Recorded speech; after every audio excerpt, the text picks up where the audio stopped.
Okay, we are going to start a new chapter, that is chapter number 4, carbon and its compound. ठीक है, आज हम इसका discuss करेंगे कंप्लीट मैराथन। ठीक है, कि इस चैप्टर में क्या क्या है, कौन कौन से टॉपिक्स हमने वन बाय वन कवर करने हैं। ठीक है, जैसे कि देखो चैप्टर के नाम ही पर चल रहा है कार्बन एंड इट्स कंपाउंड, मतलब इस चैप्टर में स्पेसिफिकली कार्बन के बारे में स्टडी करना है और उससे जो कंपाउंड्स बन के आए हैं उसके बारे में पढ़ना है। ठीक है जी, देखो बेटे सबसे पहले हमने पढ़ना है कि कार्बन कौन सी बॉन्डिंग शो करता है। ठीक है, जैसे इससे पहले चैप्टर 3 आता है, चैप्टर 3 में हमने पढ़ा है कि आयनिक बॉन्डिंग क्या होती है, आयनिक बॉन्ड कैसे बनता है। लेकिन जो कार्बन है it forms another type of bonding that is called covalent bonding. ठीक है, तो हमारा फर्स्ट टॉपिक जो इसका है कि कोवलेंट बॉन्डिंग क्या होती है, कोवलेंट बॉन्डिंग क्या होती है, ये बॉन्डिंग की एग्जांपल्स क्या क्या है, कार्बन कैसे ये बॉन्डिंग शो करता है। ठीक है, कैसे अरेंजमेंट्स होते हैं और कार्बन क्यों कोवलेंट बॉन्ड बनाता है, ये सारे टॉपिक्स इसमें इस पार्ट में कवर होंगे, जो कि हमारा नेक्स्ट लेक्चर होगा, लेक्चर नंबर 2। राइट जी, मतलब इसमें आ जाएगी हमारी इसकी डेफिनेशन आ जाएगी, फिर इसकी आ जाएंगी एग्जांपल्स आ जाएंगे। ठीक है, फिर उसके बाद कार्बन क्यों ये बॉन्ड बना रहा है, सारे टॉपिक्स में कवर हो जाएंगे।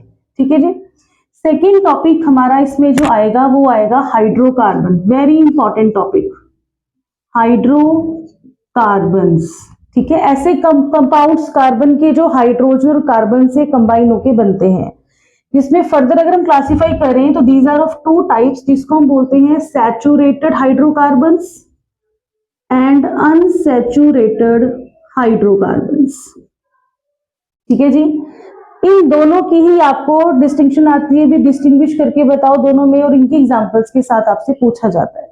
ठीक है जी, नेक्स्ट टॉपिक हमारा जिसमें आएगा वो आएगा उससे भी ज्यादा इंपॉर्टेंट टॉपिक जो पेपर में डेफिनेटली पूछा जाता है, वो है nomenclature, nomenclature of carbon compounds. ठीक है जी, नोमेनक्लेचर जो है, नोमेनक्लेचर का मतलब होता है बेटे नेमिंग, कि अगर आपको कोई भी ऑर्गेनिक कंपाउंड कार्बन का कंपाउंड दिया है तो उसका नेम हम कैसे डिफाइन करेंगे। ठीक है, तो ये नेमिंग किसके बेसिस पे देंगे हम, आईयूपीएसी नेमिंग पे के बेसिस पे देंगे। ठीक है, which is international union of pure and applied chemistry. ठीक है, जिसमें आपको स्पेसिफिक नेमिंग आ सकती है एल्केन्स की, एल्काइंस की और एक एल्कीन्स की। उसके बाद अगर इन चेन में ऐड हो जाए functional group, which is very important, ये पार्ट बेटे वेरी वेरी इंपॉर्टेंट पार्ट जो हमने डिस्कस करना है।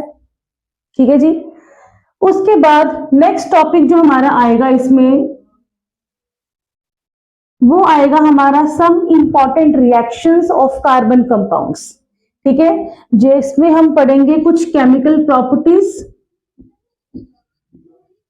केमिकल प्रॉपर्टीज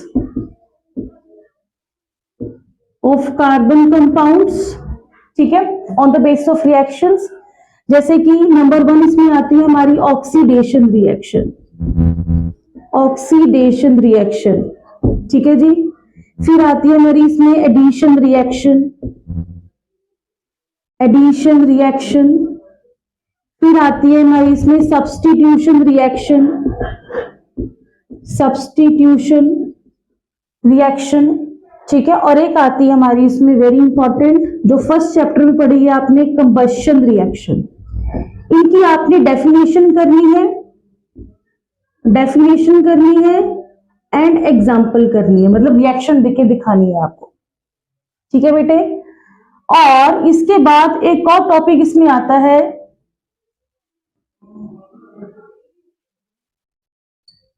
जो क्या है, कुछ very important compounds of carbon जो आपके 5 मार्क क्वेश्चन में डाले जाते हैं या केस स्टडी में भी डाले जाते हैं। ठीक है जी, इसको हम बोलेंगे इंपॉर्टेंट कंपाउंड्स ऑफ कार्बन, और वो कौन कौन से हैं।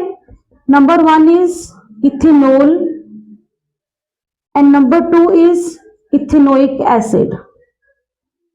बेटे इनकी जो रिएक्शंस हैं वेरी वेरी वेरी इंपॉर्टेंट, इनका कंपाउंड ही इंपॉर्टेंट है, तो मतलब इनका जो भी हम डिस्कस करेंगे लेक्चर में वो सारा कुछ ही इंपॉर्टेंट होगा।